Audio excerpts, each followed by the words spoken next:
When a zygote is formed, we remember what a zygote is, right? What is a zygote? It's the first cell of conception or fertilization. Is when the sperm cell gives its DNA to the ova or the ovum, and that gamete goes from having only half of the genetic material to a full set. Okay, it's got 46 individual chromosomes. And we know that as it gets into the S phase of interphase, those chromosomes will double, right? But when an egg comes into contact with a sperm cell, each of them in normal cells, normal healthy cells, contain 23 actual different chromosomes. Okay, well, chromatids of chromosomes. So let's assume that these are the chromosomes of an actual cell. Now, I'm going to call these homologous chromosomes. Homologous because they're actually the same size, and on them they have the exact same alleles of genes in the same places. Okay? So this chromosome, now what is different about them? Their color, right? And I did that on purpose. Their color is different because when you were made, and every one of us was made the exact same way, when you were made, the actual chromosomes that you got, the 1 to 23 that were in the egg, match up perfectly with the 1 to 23 in the actual sperm cell. And the reason they match up perfectly in women and not in men is that the 23rd pair is also known as the sex chromosome. It is what will determine the actual sex of the organism that's growing. Okay? That the eye color gene is here on this chromosome. Well, in its homologous pair, the eye color gene will be at the same place. Okay? Now, homologous pairs are great, whatever. We don't ever really use them unless they're actual gamete cells, unless they're your sex cells. When an actual sex cell is about to divide, because we know that our gametes, our sex cells, cannot have 46 chromosomes. Because if an egg has 46 chromosomes and a sperm cell has 46 chromosomes, when they come together, that gives 92. That's way too much. Okay, way too many. So we've evolved this way to have only our sex cells. Our somatic cells, that's every other cell in your body, it does mitosis, it photocopies itself. That's great. But we cannot photocopy our sex cells because we have to cut the number of chromosomes in half. We've got to go from 46 to 23. And we do that by having mitosis run through twice. Okay?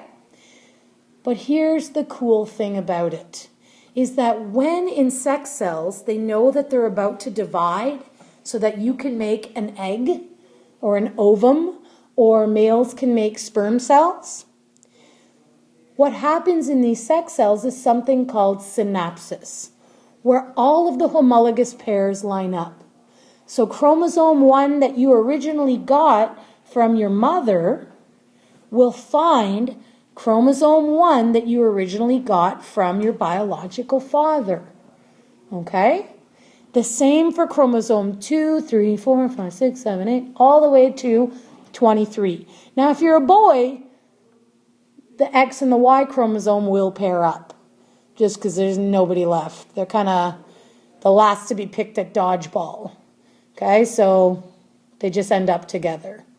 Okay? Now, in this chromosome here, both of these chromosomes, they have the exact same genetic material. So synapsis has them lining up. Now, I've drawn them here, okay, side by side. I could easily, okay, draw it where the male chromosome ends up on this side. Or they could be face to face. It doesn't matter. If they're face to face like this, then two actual sister chromatids can intertwine. But if they're side by side like this, okay, chances are, if they're side by side, only these two will interact, which is what is in your iBook. Okay? Now, in order to actually show you what's going on here, I want to demonstrate it with people.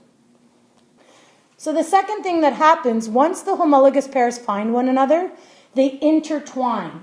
Now, we're just showing two sister chromatids here intertwining. Okay?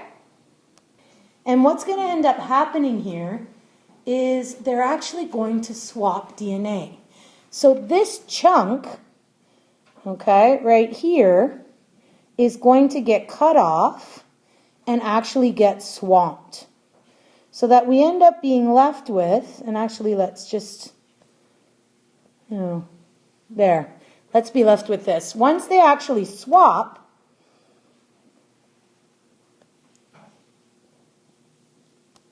so I know that these are horrible drawings, I get it.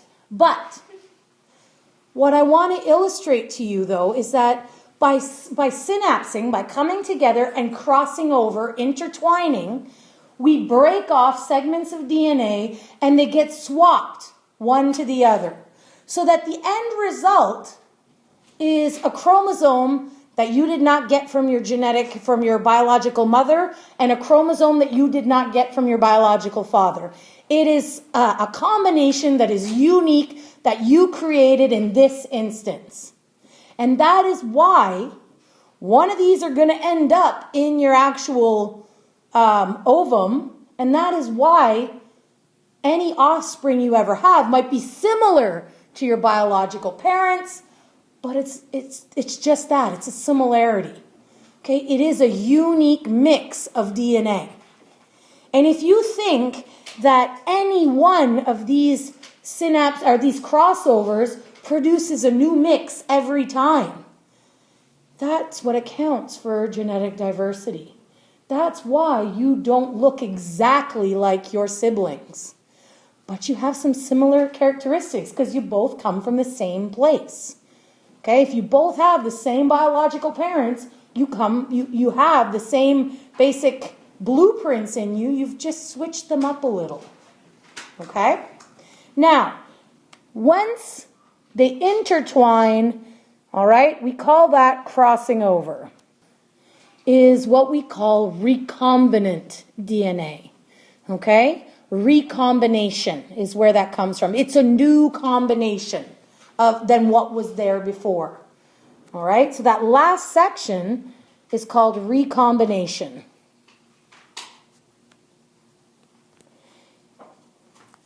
And it basically means, that's an N down there, that whatever you're left with, you didn't have before. Okay? It's something that is genetically new.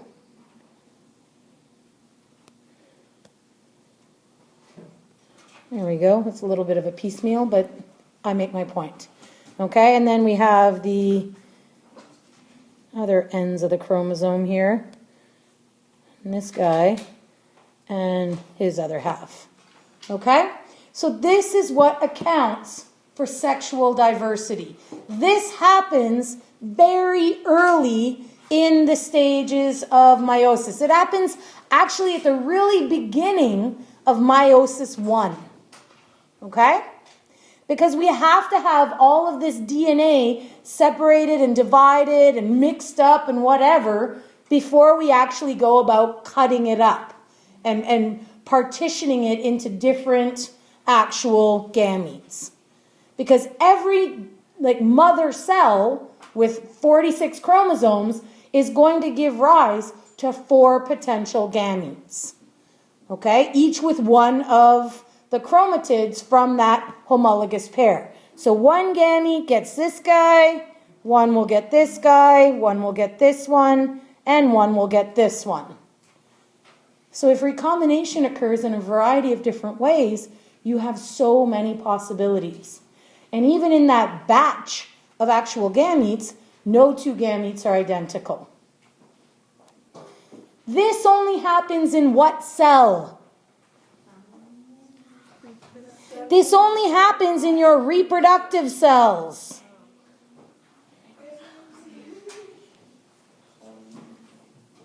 So the cells of your stomach and your big toe and your eyeball and whatever, they're not doing this.